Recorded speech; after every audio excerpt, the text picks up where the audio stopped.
I think that the most important responsibility of being a captain is you'll be the one to carry the weight. Without someone who's leading the team, may crumble and fall. The most important quality a captain can have is to be resilient and to have a strong mental fortitude. We will charge and be brave through the challenges that we will face going forward. So whether we're losing a lot of rounds or winning a lot of rounds, we want to make sure this doesn't define us. Being a team captain is leading by example.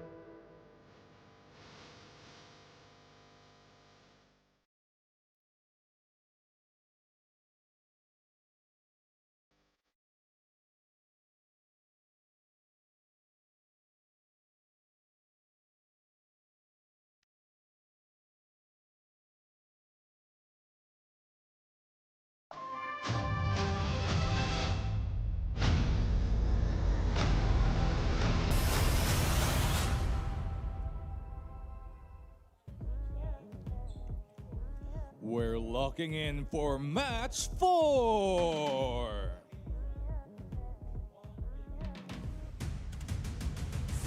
The Moraita Tamaraws rampaging through Reka Reka Suma FEU. Get ready for the FEU Tamaraws.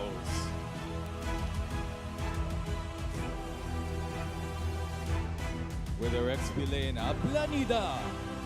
Mid lane, Reyes. Gold lane, Wage.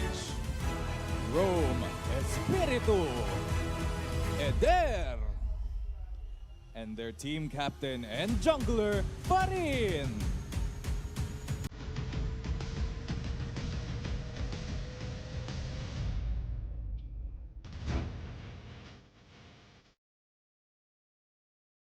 Once again, the FEU Tamaraws.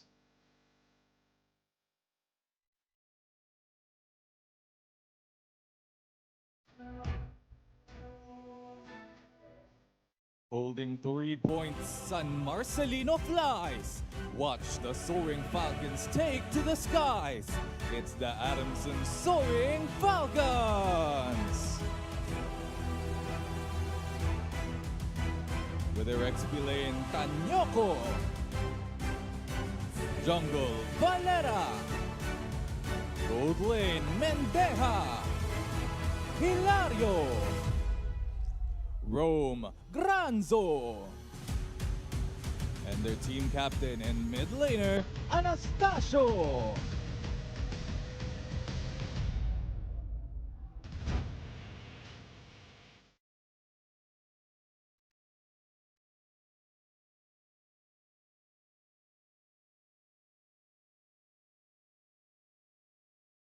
Let's hear it one more time for Adamson Soaring Falcons.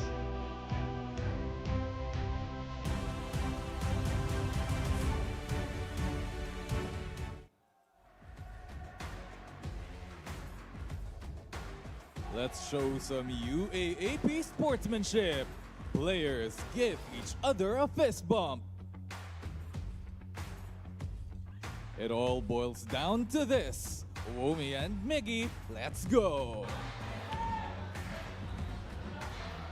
UAAP Esports MLBB 2026 continues as we are halfway through day number 2. It's a battle between FEU Tamaraws and Adamson Soaring Falcons. Miggy Rayata and Theo Ignacio covering the action tonight, and this is a crucial one for FEU and Adamson. We're looking at a battle for points. If Adamson secures the first point, it's gonna be a different story in our group stage. Yep, and in terms of our groups, in terms of the different stories, what are stories we're looking at?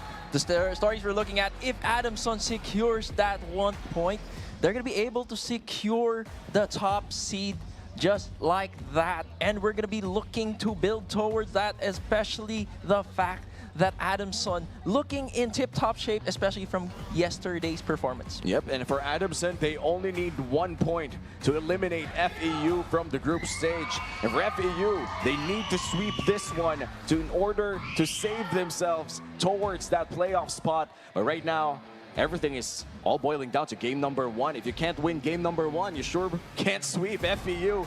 They need to be locked in for this one. Yeah, they have to be locked in, especially coming from the performance of FEU a while ago. They are warmed up. This is going to be for Adamson's first series for today, while FEU has already started. Really warming up from yet a while ago, getting that 1-1 against Ateneo, securing 1 point. And right now, it's going to be a points game, of course, as Umi mentioned. With this 1 point, they're going to be able to take FEU out of contention. Yep, and we will see the head-to-head later on. But right now for FEU, with everything that they've played so far, this is their last game. As far as I know, this is their last game for the group stage up against Adamson University. If they're able to get 3 points against Adamson University, this is also going to limit the maximum points for Adamson, in which case they cannot afford to lose their game later against UP Fighting Maroons. So right now for Adamson University, even if they are fresh off of a spectacular win yesterday, They need to maintain that pace. They need to secure a win against FEU. Just one. They just need 1 point in order to get into the playoffs. That 1 point is as crucial as it gets. As we get into the draft, FEU is going to be taking the red side, all the while blue side is going to be Adamson University. They're the ones who are going to be dictating the pace of this draft. And from the get-go, they are quickly banning out the Fanny. And on the side of FEU, it is a Marcel. Just a roam in a jungle ban for the first few bans of the game. They're going to take away the Kaja as well. On the side of Adamson University, drafting on the blue side. And over on the red side, it's going to be FEU. Still opening a lot of power picks with the Atlas taken away. The Melissa is still open to take. Adamson University, if they choose to ban this Melissa, it's going to be a big swing. Mainly because we always see this Melissa in the first pick blue side. We've been seeing a highly favored Melissa pick. You are indeed right with that, especially because she is one of the most self-sustaining gold laners we have. Most consistent, she pretty much slots into so many different lineups just because, yeah, she's a one-man island, one-woman island in fact. The fact that Melissa is going to be possibly picked or banned based on the third ban of FEU might just tell a different story. And there you go, the Melissa taken away. Now, for their first pick here, Adamson University, they have to be careful on what they choose. There are multiple options available, such as the Belleric, who has not yet been banned. And it seems that they're going to go for the Belleric first. We have seen a great Belleric plays, especially from last series of DLSU versus National University. Godoy on his Game 1 performance on that Belleric, catching 4 people off guard during that conceal from NU. That was one of the more spectacular series. Oh my God, the Barats and the Rafaela open to take for FEU. And this is a powerful response against this Belleric. 2 meta picks for the price of 1. Belleric, yes, is the only roam here that has a big setting ultimate left. But with the response of the Rafaela and the Barats, Rafaela giving that sustain as soon as one of the members of FEU falls, she will just bring him back into the fray, into the fight with the Barats as well, as a way to set everything up with the Detonus welcome, making sure that either they get to secure a crowd control burst down onto that Belleric or potentially find those pickoffs in the backline because of the range. And look at that. Adamson response is a Yi Sun Shin and a Freya. The Paquito is open though. If you're FEU, the Paquito might be the best choice here, just so you can just maybe fight this Freya in the gold lane. Because right now, this Yi Sun Shin is locked inside the jungle, unless we see our first ever gold lane Yi Sun Shin in UAAP. Chances are that is still a possibility with how everything was played, much like our previous series wherein the Paquito and Esmeralda were just switched up in the gold lane. But I want to highlight as well a different angle that Adamson is taking. A lot of teams have been banning out Farin's jungle hero pool, but in this case, Adamson seems to be giving them free reign just because it seems as if Adamson knows that they could deal with his lineup. And now with the last pick of FEU for their first picking phase, it's going to be that glue. It's a way to counter-engage if ever the Belleric does set up and start the fight up with a Wrath of the Dryads. Yes, a very smart choice here for FEU. Rather locking in their potential gold lane and jungle. That means Adamson could remove some options here for Farin. But this is obviously one of the best choices when you're up against a Freya. Having that glue as well is big utility as a roamer. And this also relegates the Rafaela towards the mid lane. And as we talked about, Miggy, it's going to be a lot of jungle bans on the side of Adamson. Yeah, maybe that is what's punishing FEU now with the fact that there's that assassin jungle. There are 2 slots that they could take out, especially with the Yi Sun Shin more or less locked into the jungle lane. And one more thing that FEU is missing out, the Vixana is still open and possibly taken from onto the side of Adamson, which perfectly suits the tempo that Wrath of the Dryad gives and the Mountain Shocker as a way to follow up. And of course, a way to counter out the glue. That's true, and we've seen the glue pop out of his own glulets. Or after split, the moment the Vixana lands the ultimate plus all of the other abilities combined, the moment the glue explodes, everybody else does too. And it's going to be really hard to counter if ever FEU does decide to let that happen. And with the Rafaela already taken in, I feel like they don't have a slot to steal away the Vixana, even with Red 4 priority. They have to get their jungle or gold laner here, and they're going to go for a gold laner. a Brody locked in. And speaking of Brodies, I think Herrero played a spectacular Brody even if they lost their game. At some point, Herrero was 10-0. Yeah, and with that, even though he was at 10-0, that one kill was all it took to take the Sky Piercer stacks away from him, and that's how La Salle just capitalized on the pressure. They kept giving it because the damage was not being dealt, and hopefully FEU's gold laner here will be able to provide enough. But with that Cho pick, we might be seeing a double fighter lineup here with the XP laner Freya being put in the XP lane while the Cho is going to be put in the gold lane. Because, mind you, Paquito is still, in fact, open And this is very for a potential interesting, jungle. It's very interesting that they're giving away the Paquito and taking the Cho instead.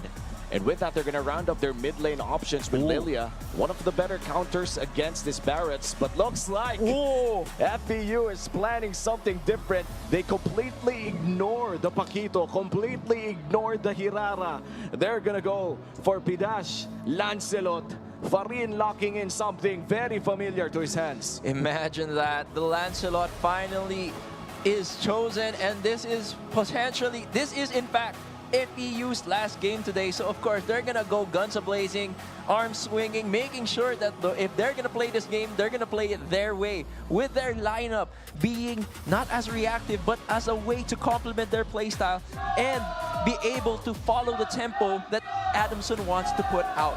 Yeah, and this is once again our fourth match of the day for UAAP Esports MLBB 2026.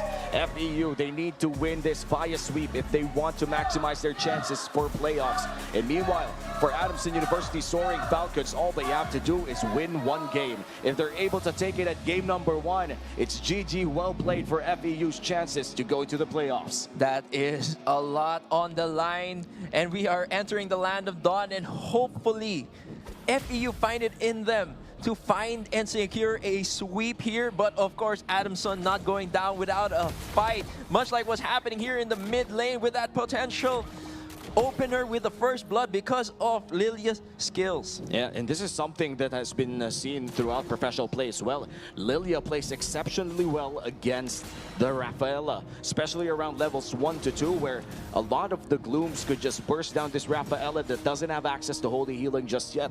The reasons as to why this Rafaela is actually great against Adamson University right now, it's not just because of the tempo control, but because of the movement speed that comes late game. Even the vision, adding to that, as much as he gives the movement speed buff to her teammates, she also provides the vision just because she can face check the bushes without even entering them. And now we have an engagement and a setup here from Dash Farin, but that is no go because they just wiped out the minion so that he couldn't dash any further. And now Farin trying to get his first few kills in the mid lane. No dice, he will be able to at least get his orange buff quite healthily. So FEU still playing very carefully after that aggressive assault coming in from Adamson University at level 1. 20 seconds before the first turtle spawns. And overall, I feel like Adamson University does have a slight advantage unless FEU's XP laner has something to say about it. It's all a matter of finding the tempo, finding the timing, because right now Tanyoko on that Belleric, that XP lane Belleric, is what's gonna give them that pressure. And judging by how things are going, Ablanida is helping Farin out to secure this turtle, but now there's an engagement between Adamson and FEU with a rapid drive being used, but Farin still secures the turtle. And that was just a great retribution coming in from Farin. Hilario trying to get the scraps out of that fight, but fails to do so. FEU cleanly takes that turtle away from Adamson University, and so far, still no kills on the board. Still no kills on the board, but the gold swing suddenly went in favor of FEU.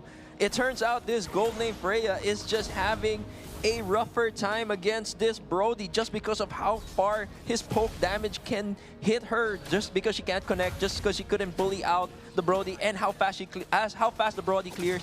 It's not gonna be a good time for her. But of course here, something's going on in the XP lane with Ablanida getting visited. That is space created because 4 members of Adamson go to the top side. Yep, and I feel like at this point, Ablanida could just sustain it the moment the minions come in. But that does even out the scales for Adamson University's XP laner. Overall, we do know that Tanyoko using this Belleric means he won't be able to win the 1v1 matchups in the XP lane. But in team fights, he might just make the plays happen. Valera looking for the potential play, goes in with a stun, and Farin gets caught up in the middle of two hard places. And FEU loses their jungle and immediately gets resurrected. You thought he was gone, but he's back at it again. That is Farin, that is Reyes on the Rafaela, giving support, making sure that Farin does not miss out on the farm. We are currently waiting on the timer of 30 seconds on the turtle, but Farin, after becoming resurrected, he wastes no time looking to apply more pressure on the side lane before making his way down. Right now, it's just a matter of farming. Both teams are trying to find their stable footing just to make sure that they can solidify a cleaner early game start. Yep, in 9 seconds from now, that's going to be the turtle, second turtle of the game. Last turtle was actually FEU's turtle to take, and they were able to take it quite safely. No kills on the board during that time, but now Adamson University, after that pickoff against Farin, this might just be FEU actually not yielding to Adamson University. They're now slowly but surely, there's a 5-man, but the Mountain Shocker is going to give them vision. Reyes kind of caught in the front line, but Espiritu connects. There's the torn apart memory, but Granzo is taken out by Rafaela, and now Reyes has been taken down in exchange by Hilario, going with the Valkyrie descent. Though Farin takes the turtle, Adamson is right now being tearing apart FEU. FEU may have the torn apart memories, but their team has been torn apart by Adamson. Yep, and that was a turtle going to the hands of FEU, but the rest of the kills going to the hands of Adamson University, which means that Adamson now ahead by around 1,000 gold. Another revive coming in from Reyes, but that could only keep up if people keep dying too fast. FEU might bleed out before they even find their footing. Adamson University going in for the top lane instead. I don't think FEU could defend that one anymore. That's one turret going to the hands of the Soaring Falcons. Now FEU defending mid lane. This is very important. If you want to extend this game, you cannot give your outer mid lane. The hard part of this matchup is the defense of the mid lane turret, with how Adamson is just slowly outscaling FEU in terms of gold. 2,000 gold already. It's just a matter of playing the macro game with Hilario and Farin taking a 1v1 scenario there, but of course Granzo and Ablanida are there. The buddy system has been activated to make sure that FEU will, though they are lacking in terms of map pressure, due to the buddy system, they're not going to be outnumbered when it comes to potential pick-offs coming from Adamson's lineup with the Chu, with the Yisun Shin. A lot of setups that could be pick-off potential. Yeah, and look at the group up coming in from Adamson University quite early as well, using the Mountain Shocker to scout out information. Valera just playing it safely for Adamson University as we head on to the 6-minute mark. Still a 2,000 gold lead for Adamson University. But the good part for FEU here is that the Tamaraws could still freely farm inside their own lanes and inside their own jungle. The last two turtles went to the hands of FEU, all towards a retribution of Farin. And with this last turtle upcoming, it seems that they want to fight bot lane first. There is Granzo with the Holy Baptism to connect, but the torn apart memory is going to be enough to take Granzo out. Wage gets that, but Hilario with the Valkyrie descent, using it, trying to maximize it, being efficient with it, secures the bot lane turret, but now there's a 2v3, but Farin takes the turtle, but Espiritu's taken out by Valera. Now they're still going out, they're looking for more blood. Farin makes that dash to that Horn Beetle to make sure that he can escape, but that is disengage onto Adamson. But yet again, we feel the presence of Reyes with that resurrection going onto Espiritu. Yep, and even after all of those, it's still Adamson University taking control of this game at around 3,000 gold ahead of FEU. And with that, FEU, for some reason, still safely farming inside their own jungle. Adamson University is not risking a lot in terms of getting the resources away of FEU. They just want to play this as efficiently as possible. No big risks so far. Adamson still defending the mid lane. This could go on and on until the First Lord fight. A lot is on the line with this game. Each team have to play perfectly, but with the concealed play from Granzo, though the Way of the Dragon kind of pushes Espiritu too far from the team. There's a Valkyrie descent to connect, but Tanyokos, Wrath of the Dryad, fizzles and misses out on potential taunts on the side of FEU. And now this is a big chance for FEU to counter-engage if they want to risk this fight, but it seems that they just want to get this turret instead. Holy Healing comes in for Reyes. Some poke coming in from Farin, a two-man Jeet Kundo, but in the back line, they find Reyes. Wage is still untouchable, but Hilario might be in trouble. Phantom Execution doesn't land onto the Freya. 4 people alive for the side of FEU. Sadly, Reyes is already gone. Oh! The same could be said for Wage, but Valera dashed in. Ablanida still alive, but it seems that the glue is trapped between 5 members of the Adamson University Soaring Falcons as Espiritu goes down. The 2 members of FEU left to defend this mid lane turret, but because of the impact that Adamson just had, though they are able to respawn, now it is a 4v5 scenario. They are too late to connect because Hilario just going crazy with the Valkyrie Descents, enhanced, empowered, ranged, basic attacks, and that's what's going to give them the sustain, that's what's going to give them the pressure, that's what's going to give them the damage. Now Adamson really priming it up, trying to secure this Lord objective, now knowing fully Farin is nowhere in sight. Yeah, I mean, this is, I think FEU has to yield this Lord. Adamson University, first Lord of the game, secured by Valera, just waiting for the minion waves to spawn before he officially locks it in with the retribution. And there you have it, clean execution coming in from Adamson University. FEU forced to defend. Forced to defend indeed, because they are not just defending their turrets, they are defending their tournament lives in this series, this game number 1. Everything has to go their way with a 5,000 gold lead on the side of Adamson. It is time for FEU to find the gaps, try to fill in the blanks to figure out how they're gonna win this, because right now they're all grouped up in the mid lane turret. They're all grouped up in the mid lane, which means all their other side lanes, all other lanes are gonna be pressured by the empowered minions heading their way, marching towards their base. They still have the choices to do so. However, the movement speed coming in from Reyes would allow Farin to at least manage some waves up top. Maybe have to give up bottom lane, but mid lane, I feel like they have to fight for this even just for a bit. Hilario already invading Farin, a bit of damage coming in from this Freya, and they're not gonna fight inside that jungle. The Lord is still impending down bottom lane. That's the mid lane inhibitor, the outer tier turret destroyed, and the Mountain Shocker popped as well for Adamson University. They're trying to be surgical by taking down these turrets one by one. Slowly but surely, Adamson is dismantling the base of FEU. Right now, Valera, with that Skypiercer, has several stacks already with 0 deaths to his name. It's all a matter of time, but FEU kind of grouped up together. Farin finding ways to at least put some pressure, making sure the waves don't crash all together into their base.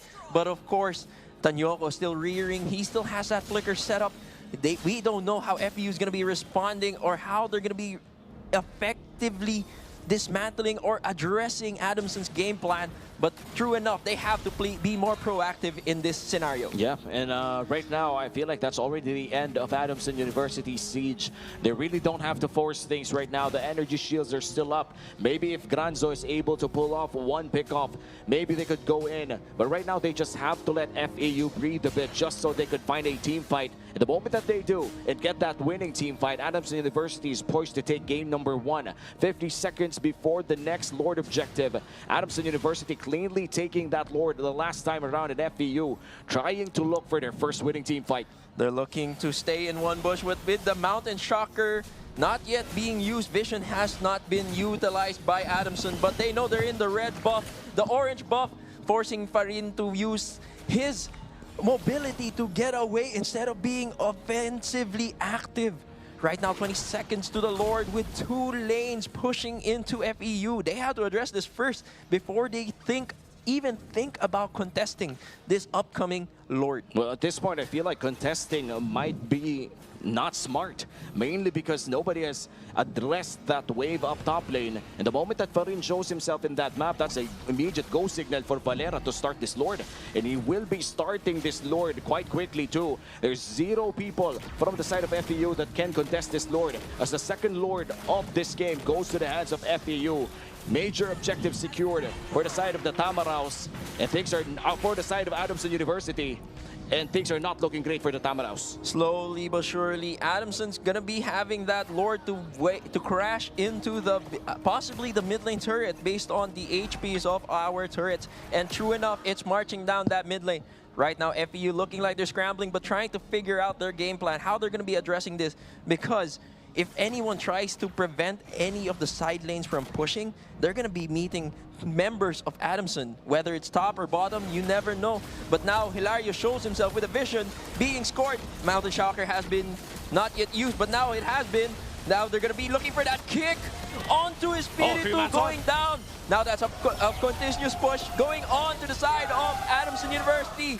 They're going to be taking up Farin, finding all the dashes in the world, trying to defend. No minions gone, but now the Lord is standing alone. That's going to be Adamson backing away. Yeah, but that's 2 inhibitor turrets gone on the side of FEU.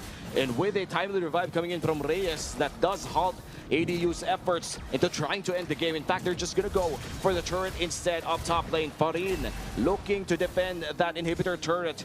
And this is a very crucial inhibitor turret that they saved, because that is the long lane for the upcoming Lord take.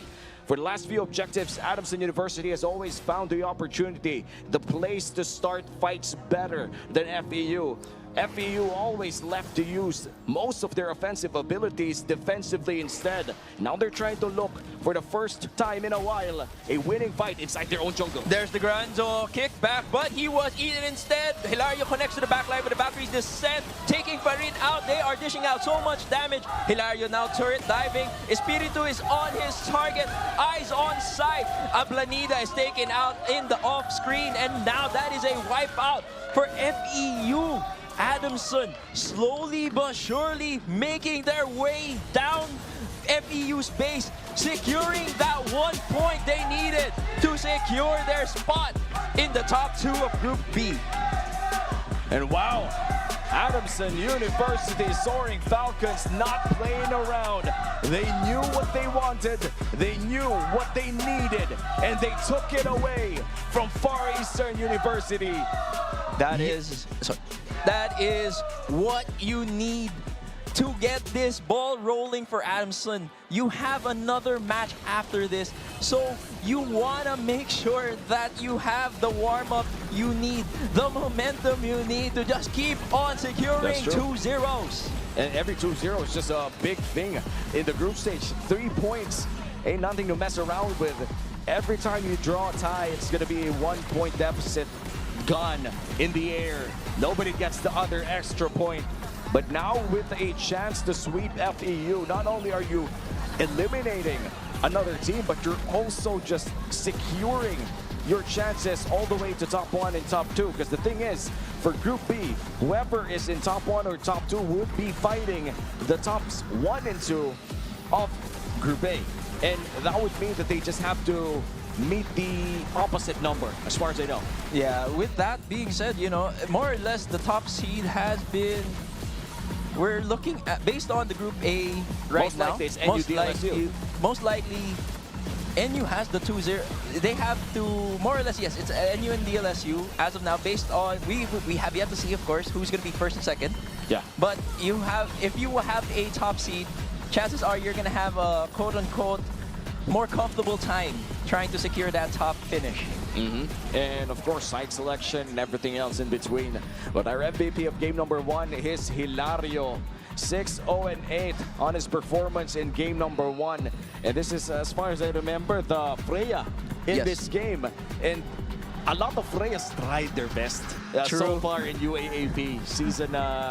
This season of UAAP Esports MLBB 2026, a lot of people tried to play the Freya, but around 20%, 25% were successful. He's part of that 25%. Actually, you are indeed right there, because a lot of people, it's suddenly become a sort of bait pick that the teams tend to leave it open, because a lot of players, since it's been in the meta for so long, everyone's found a way to address it.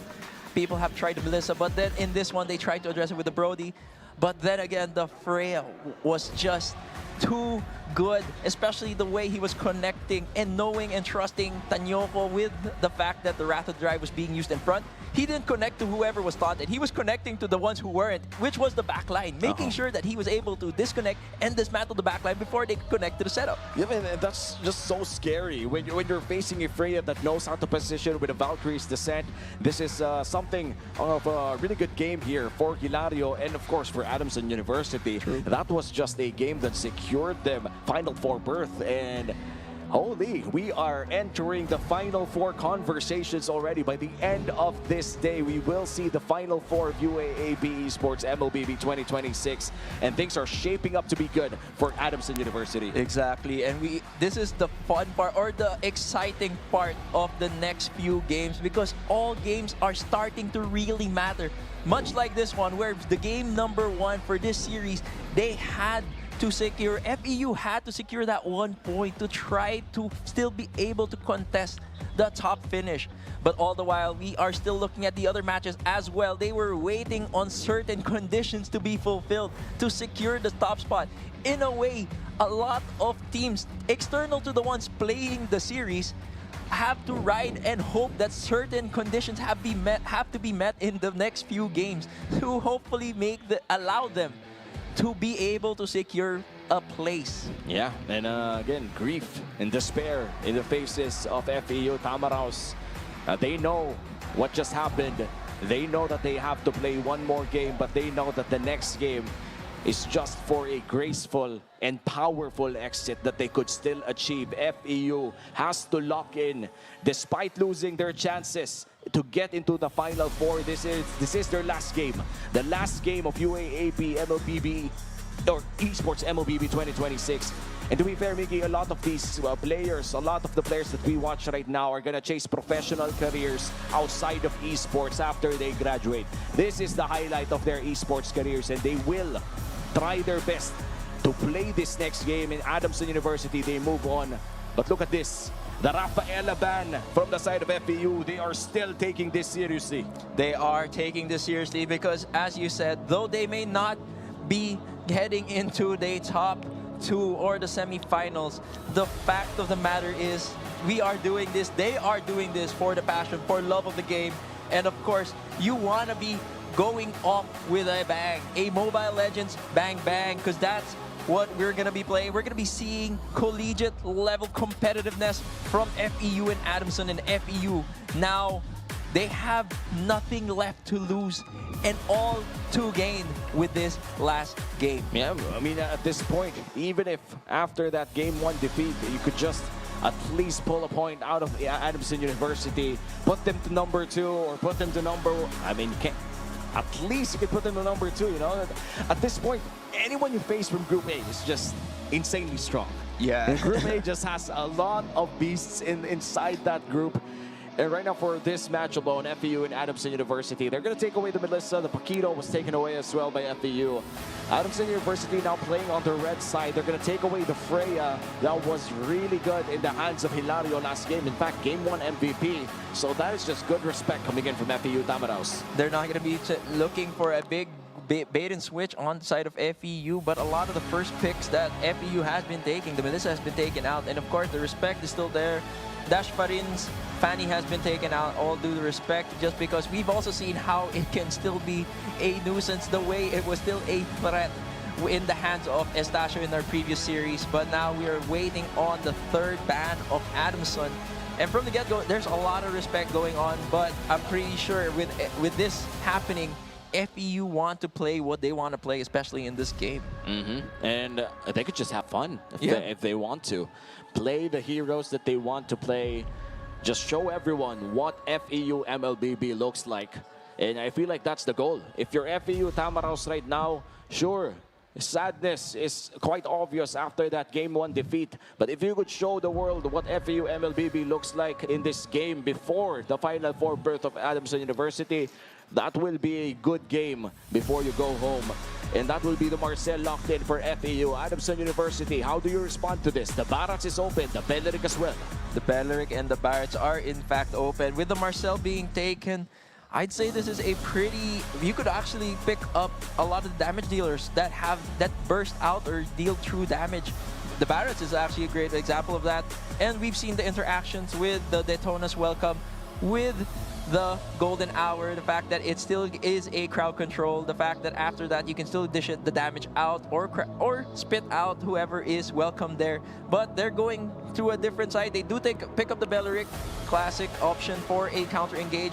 and they do pick up the Eudora, who we now know is pretty meta viable, especially if it's about burst damage. And if you pair it up with a setup roamer such as a Belleric or an Atlas, it does make a lot of sense. This Eudora is just busted in terms of damage right now. Does need a nerf and will get a nerf I think in a few months or a month from now. It's just a lot of burst damage coming in from this Eudora pickup. And now FEU, they have the chance to get the Barretts in the XP lane if ever they do want to put Ablanida back in that barracks again. But if I were Ablanida, I'd just have fun. Maybe play a damage XP laner or what. Or that. Or that Uranus. The opposite of the damage XP laner. He is the damage soaking XP laner. With the Uranus and the Brody, they're still going to go for it. That's going to be their Sky Piercer. That's how they're going to be building up the damage. But a quick and speedy response onto the side of Adamson with the Harriet. Now it's going to be pretty hard to catch or lock down, especially with the fact that he could just use the Zaman Force and dash away fast enough for the golden hour not to hit him. Yeah, and with the Purify as well. And usually it's the Purify with the Harriet anyway. So honestly, maybe I feel like for Adamson University and FEU, they just want to have fun competitively at this point. True. They're using heroes that aren't usually picked at the current, I wouldn't say not picked in the current meta, but the timing is a bit off. Yeah. They're just getting who they want to play. They're just making sure that their last game here in the group stage would end in a bang. And for Adamson University, this is quite important though. Playoffs berth still matters. Either you're going up against NU, DLSU, or UST, or UE.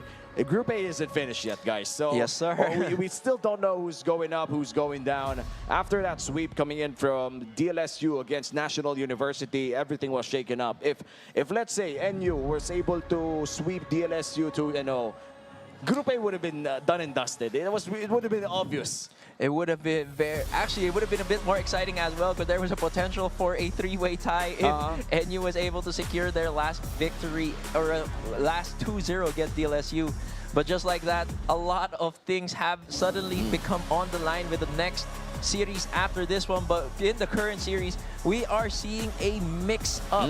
We're looking at meta and non-meta. With the Harriet, Harriet is meta, but as Umi said, it's not picked particularly at the third the third slot of red. But then with the Hanzo, you know that it's gonna be with the new build, it's gonna be a tank game. It's gonna possibly be a long game because it's all about delaying for timings. Yeah, and they do need additional wave clear though if they want to do this. Adamson University, they're still looking for their potential XP lane or roamer. I feel like if you're gonna draft an XP lane here, you would want to get something that could clear the waves fast, or at least pull the waves toward him. Uranus is already taken away. The Esmeralda, I believe, is open. It's actually not taken out in this game, so they're gonna go for the Angela, which relegates this Belleric back to Tanyoko's hands. And now for side of FEU, Leomord and Lilia, this is your last draft for this season. There's a lot of burst damage on the side of FEU, but they take a bit of time to really dish out that type of damage. We know that Lilia provides the early game burst damage, but after that, she tends to fall off until she hits her item timings as well. Adding to that, Brody does the same. You need the Sky Piercer stacks, you need the stacks to make sure that you still have the damage to follow up and scale into the late game. While on the side of Adamson, they're just addressing all that burst damage with a tank, Hanzo, and an Angela that will just support him all throughout with that hard guy. Yeah, and Adamson University with that draft, trying to look at the top one spot in Group B. Meanwhile, for FEU, their swan song of UAAP Esports MLBB 2026. This roster, as far as I know, some of them are about to graduate, and this might be their last season of UAAP, and of course, they'd like to end with a win. Adamson University has a chance, though, to get into top 1 or top 2.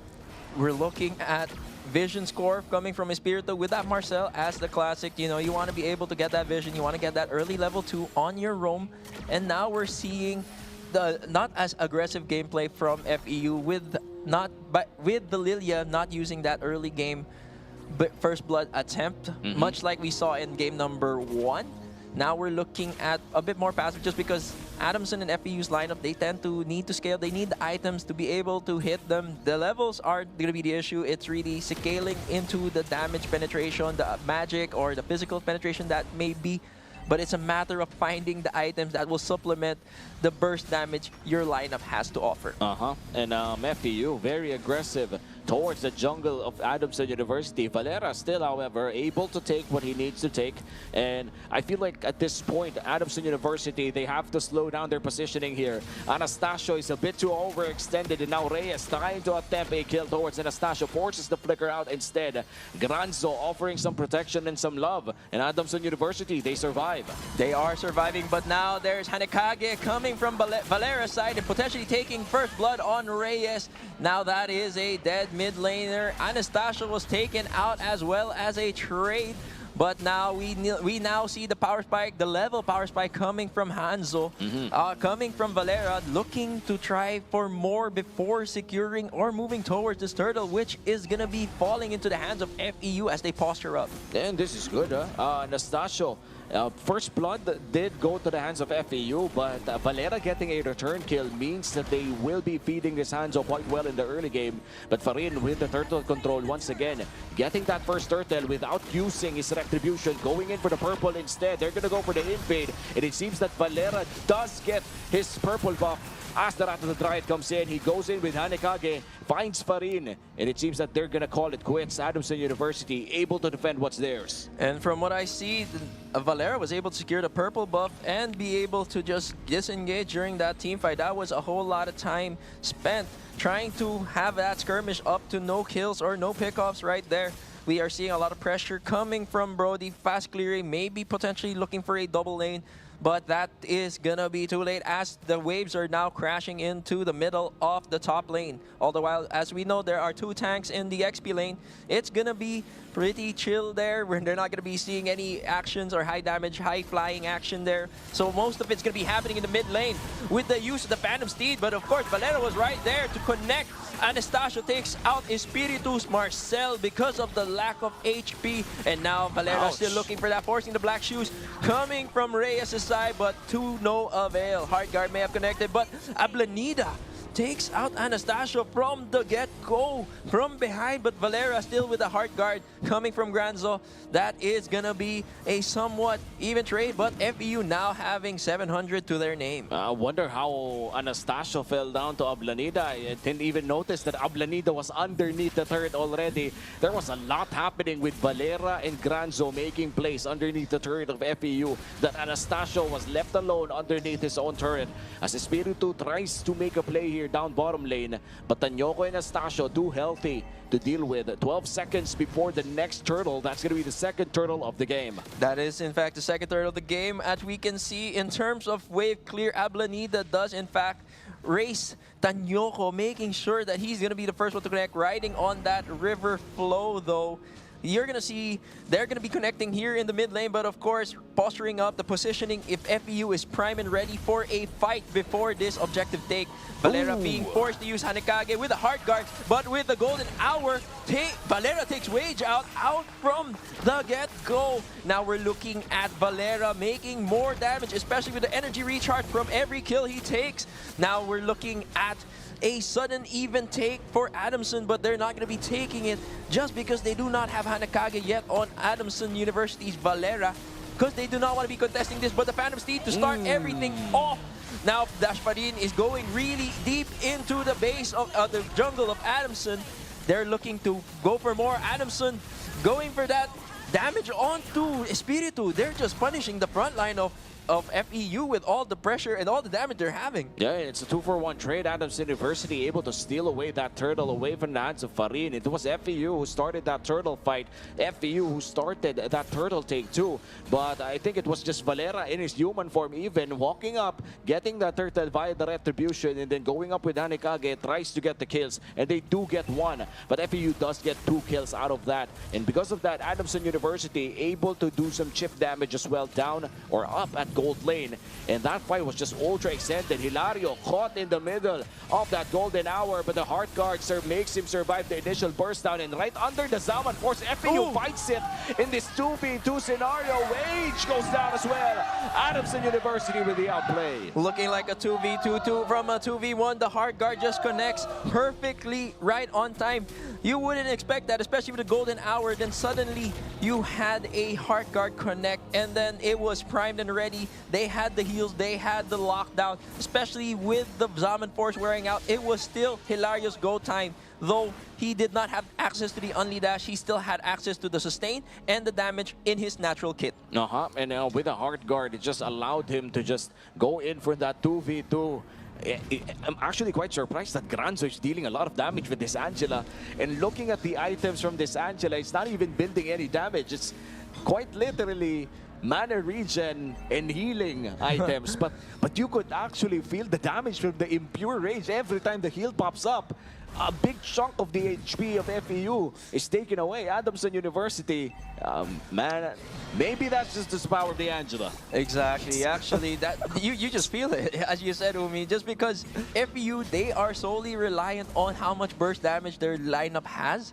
The fact that Adamson University's lineup is naturally tanky, and then you add to that by having a Heart Guard on top of them, that's just double the damage you need to have, which FEU does not have, because even though Farin takes this turtle, Adamson's still looking and rearing for a fight with Hanekage being used up, but Granzo is the one to take out the kill onto Wage. Now they're seeing more pressure. That turret dives coming from No Fear Shakespeare off this. Hanzo Valera is gonna be on a roll, but Espiritu going too deep. Ablanida takes two out, or takes Valera out. Now they're just looking for more skirmishes, looking for an all-out brawl fest here in the top lane. Two members down on the side of FEU. Ablanida still goes in for the chase. Hilario with the Zaman Force goes in for Ablanida. Shuts down the Uranus with a assist from Tanyoko. That taunt was insane.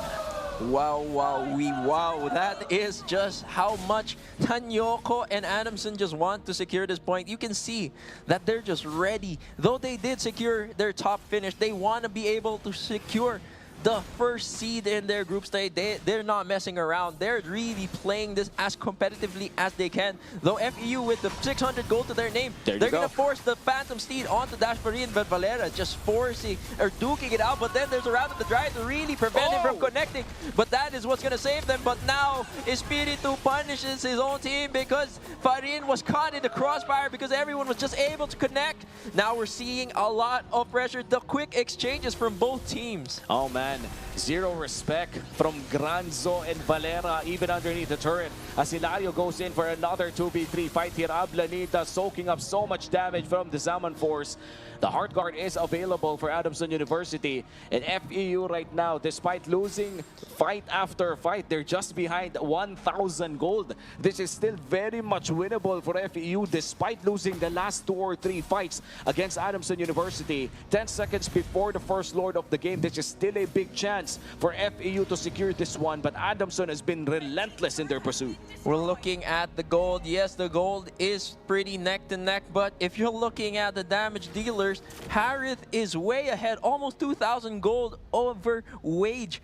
And that's going to be a big thing with this Holy Crystal and Starlium Scythe pickup. We're going to see a lot of pressure, especially now that that has been picked up. Granzo has 2 potential Heart Guard partners, that being the Harith or the Valera, whichever need. Do they need to turret dive? There goes Valera. If they need the burst damage and long game, they're gonna go for Hilario. All the while, we are seeing FEU trying to figure out where they're gonna be going around this map, because their map, though they still have their turrets, it's looking pretty small. Yeah, there's just so much options here for Adamson University, not only in forms of how they attack, but also to who they attack for FEU. And Farin right now, 1, 2, and 3 on his Laymore. We did see this succeed way back, but FEU, I feel like they are starting to bait out this Lord, set it up for the side of the Tamaraws. But Adamson University not sending out the Harith just yet. And usually when we see Angela compositions, they usually send the Angela off to the long lane. But it seems that Adamson University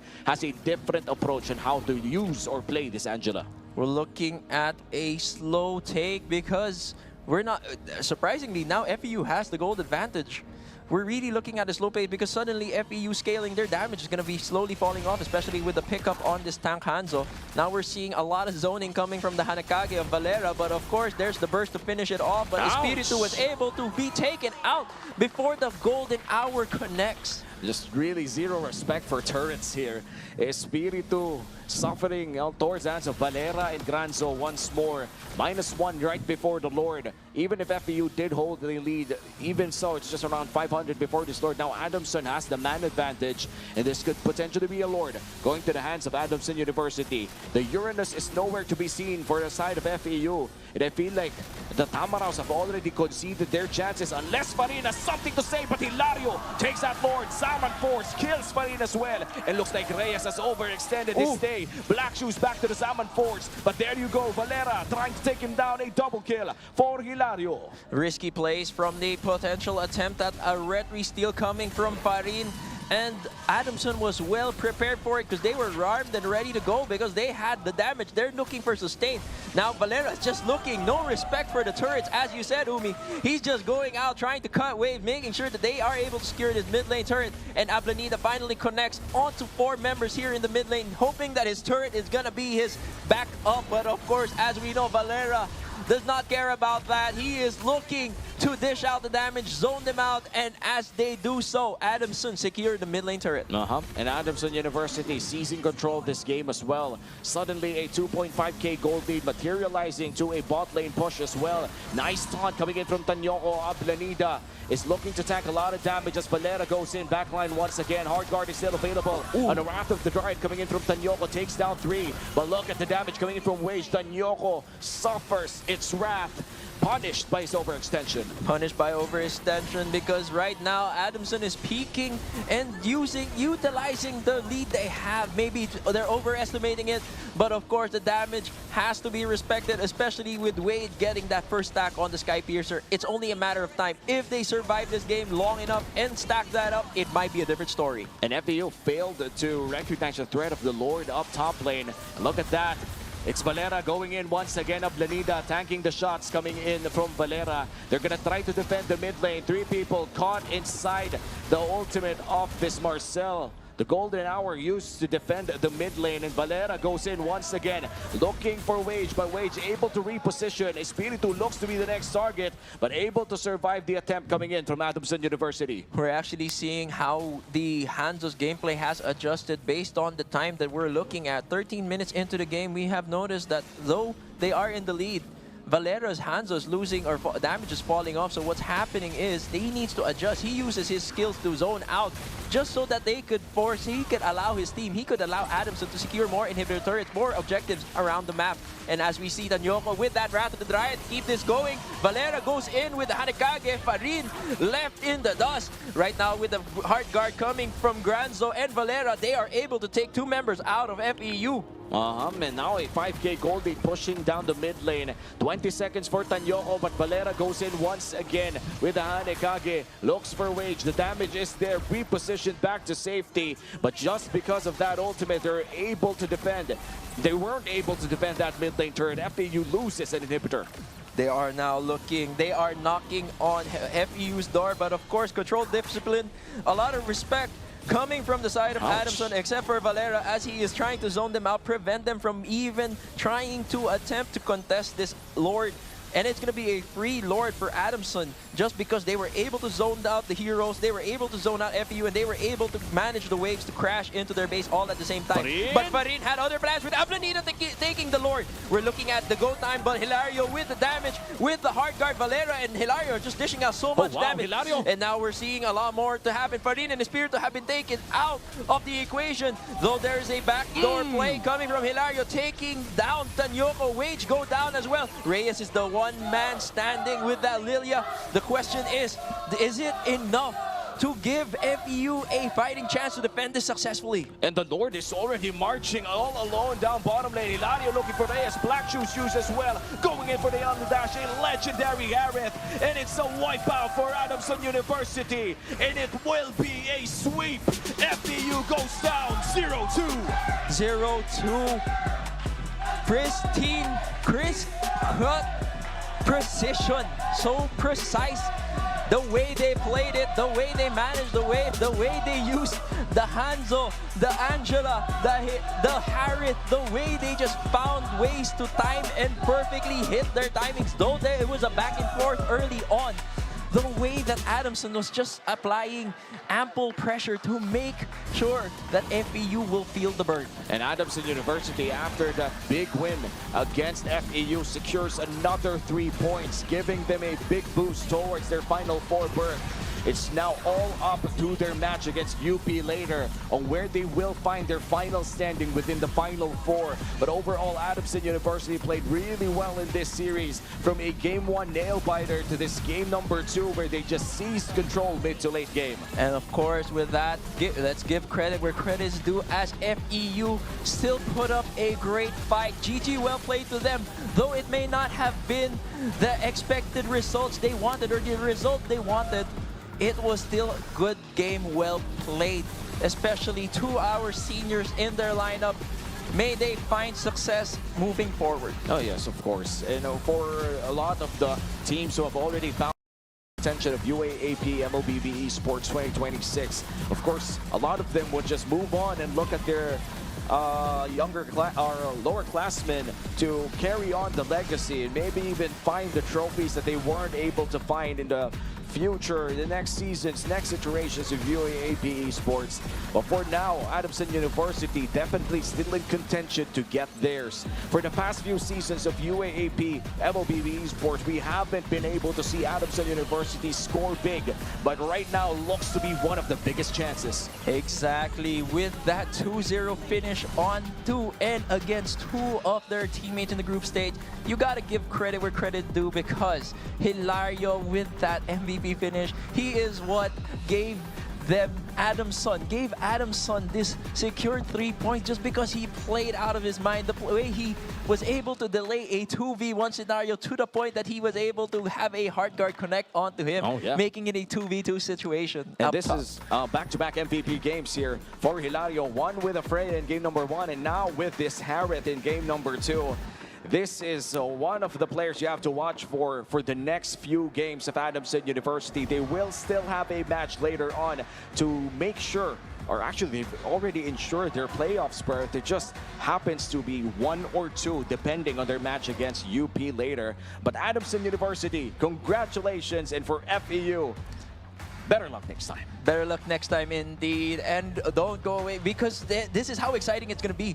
Now we're going to be seeing, because of the results here, we're going to be seeing the fight of the ages for Group B. We're going to be seeing the top 1 and top 2 seeds duke it out, battle it out for supremacy, just to get into the semifinals, just to be able to secure a better seeding position in our top seed in the semifinals. Well, this has been our 4th series. It's going to be a challenge for everyone else for the next few matches, but right now we will be throwing you over to our hosts. All systems go, and in peak Pinoy energy, Hilario, todo na to. You guys showed what Adamson University is capable of in MLBB, and correct me if I'm wrong, you guys are undefeated for the whole group stage, right? Yes po, yes. Okay. Of course, undefeated in the group stage, how will you guys carry this momentum in your upcoming rounds? So ayan, practice lang po and improve yung chemistry po namin. Okay, chemistry. What about the chemistry yung kailangan pang ma-improve for your team? Syempre po yung bonding po namin, hindi po mawawala 'yon. Ayun po, tapos individual skill po. Okay. Okay, individual skills, bonding. Guys, can you back me up? Solid ba ang bonding ng team ng Adamson? Okay. And the boys in blue agree with me. But of course, let's take this moment. Do you want to thank anyone at this point? So ayan, thank you po sa Adamson sa opportunity. Sa manager po namin, tas sa mga classmate natin and sa team natin. Ayun lang. Alright, and there we have it. Once again, Hilario, our game number 2 MVP, together with Adamson, taking it to another 2-0. Angelica, take it away. UAAP fans, we're down to our match 5 for this day. An upcoming match is UST Tele Tigers versus LSU Green Aces. So keep it locked in to our UAAP Varsity channel, Filipinos Live, and One Sports YouTube channel. Don't forget to use our official hashtags. Those are hashtag UAAP Season 88 for everyone, UAAP and UAAP Esports 2026. Once again, my name is Rex Ribiani together with Angelica Sarmiento. We'll be right back as the next match is another fight for the playoffs.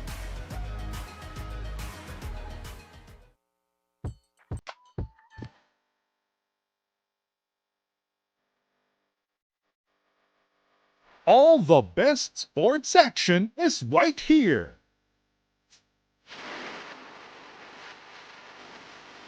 Never miss a play. Is now alive and well, this Levi defensive stop of the hand. Look at this pass, Gunnington.